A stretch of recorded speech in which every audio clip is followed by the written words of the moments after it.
बिस्मिल्लाहिर्रहमानिर्रहीम। चटनी बना लेंगे। चटनी के लिए धनिया डालेंगे सर।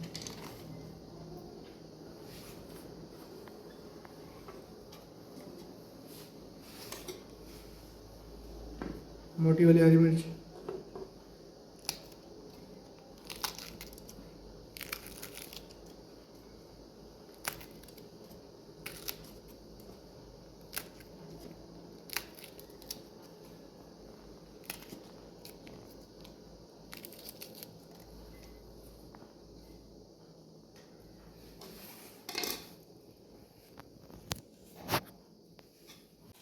अब इसमें पुदीना ऐड करने की 1 गड्डी,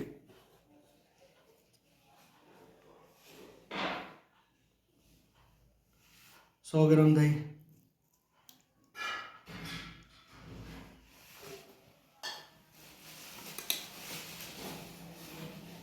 एक अदद नींबू,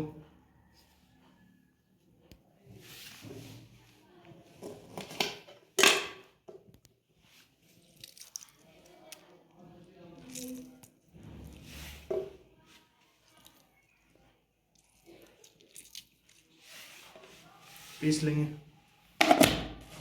तो बिस्मिल्लाहिर्रहमानिर्रहीम, हमारी चटनी देखिए तैयार हो गया। तो इस तरीके से चटनी को हम निकाल लिया हमने।